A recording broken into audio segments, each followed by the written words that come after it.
Will Mel be a champ balanced around her ban rate? Oh, that is a great question. So this is something that happens most champion releases, not all of them, but most, that I think is worth talking about. And that is, what does a new champion's ban rate mean?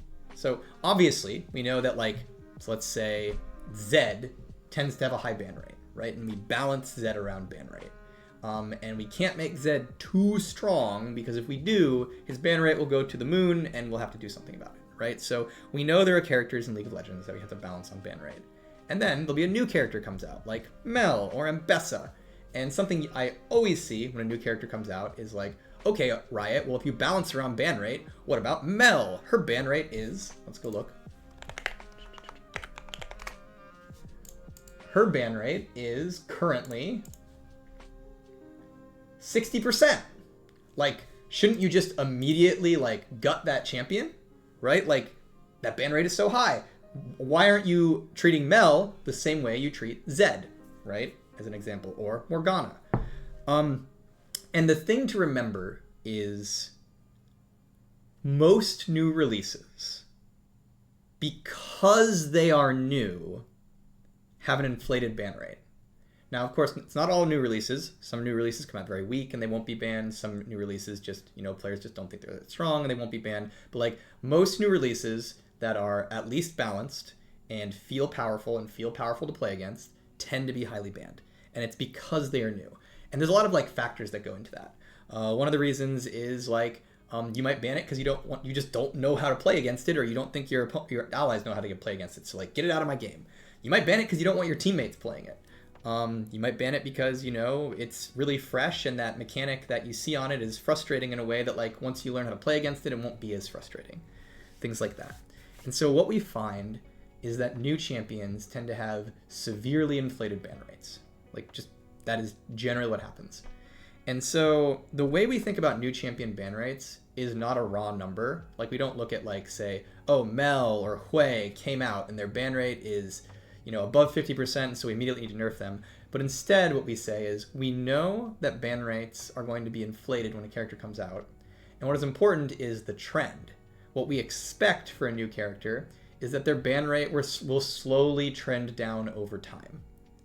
And so, within a month of release, we'd expect that ban rate to lose a meaningful, amount, especially assuming we've balanced the character, right? Like, there's a whole different question of like, what if the character comes out and they're god tier overpowered and we nerf them and they're still god tier overpowered and we nerf them and they're still god tier overpowered, right? Like, that's a whole different question. But assuming the new character comes out and it's balanced, you'll see its ban rate trend down over time in most cases. And so the thing we're thinking about with Mel right now is not, oh, her ban rate's high, we got to immediately nerf her. But instead we're thinking about, oh, her ban rate is high right now. Is it trending downwards? What is the trend of that ban rate? Is it going down over time? How fast is it going down? And we'll be paying attention to that in the following patches, as well as paying attention to just her overall state of balance. Like, obviously we don't want her to be OP if she's OP. And if it does trend down, that means we probably don't need to nerf for ban rate. That said, if it doesn't trend down and it just stays flat, like if, it's 2-4 weeks from now and Mel's ban rate is still really, really, really high and not moving downwards, that's like, oh, okay, there's probably a frustration problem that we need to look at and address. So yeah, sorry, I rambled a bit there. Summary.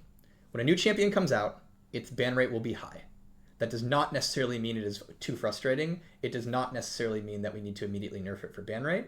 Instead, we need to understand that new champions have inflated ban rates and look at the trend of that ban rate and see if it goes down over time. If it does go down over time, it's probably fine.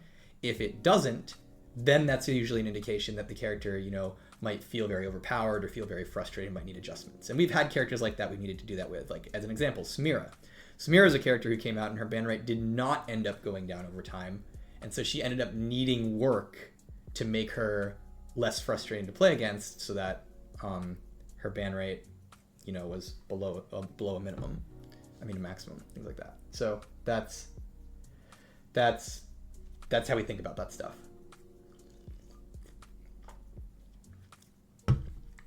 Morgana has been gutted in terms of play rate because of how overnerfed she got, especially because of Morgana jungle meta. So Morgana is kept slightly weak because of ban rate. She's actually a Zed. The two like token characters for high ban rates in League of Legends are Zed and Morgana, actually. And so it is difficult for us to buff Morgana because of how highly banned she is. Now, that said, a lot of people, especially people who come into the stream because you're all Challenger players, right? I know, like, raise your hand in chat if you're in Challenger. Me, by the way. It's on my Smurf account. Don't worry about it. I keep it hidden. But, you know, if we're all Challenger here, so you probably don't see a lot of Morgana. But the thing about Morgana that's worth noting is she's actually an extremely popular champion. A lot of people have this, like, perception that Morgana is not popular. This is her pick rate. She is the 4th most pick support in the game. Like, she is very popular. And this is despite the fact that she, you know, tends to feel slightly weak. And the reason she tends to feel slightly weak is that she also tends to have one of the highest ban rates of the supports. And so she's kind of like Zed in that case, but I often see this perception of like, oh, Morgana's so unpopular and no one likes her. And if you have that perception, it is likely the case that you're a high MMR player, because it is true that the higher MMR you get, the less like viable Morgana tends to be. But for the average player of League of Legends, like Morgana is actually like one of the more popular champions that they want to play in the support role. She's a very successful and well-loved character, it turns out. And I want to note that like another thing that I hear people say about Morgana is they're like, well, not only is she unpopular, but like, of course she's unpopular. Why would anybody like that kit? She doesn't have a passive. Her ultimate sucks. She just clicks Q and that's it. And it's like, that's what Morgana players want, right? Like, it's not like they're like being forced into playing this character. One of the reasons she's popular is because she offers a play pattern that is actually like fairly appealing to a certain group of people who want like a more simple, straightforward character who kind of just does the thing, right? It's like, I shoot my Q. They're rooted for the next 5 years. I put my E on the guy. He doesn't get stunned. Like, it turns out like that kind of like straightforward, just chill and cast a few spells kind of play style is fairly appealing on her. She does a good job of it, and there's groups of people who like that kind of experience. Buff Echo, I want to nuke more. I do think Echo's a little weak. I hope in the future maybe he gets a buff. That said, we are buffing the Domination runes next patch, and you know Echo is an Electrocute user, so it's possible that the Domination runes will help him enough that he won't need one. It does feel like he's a little weak though.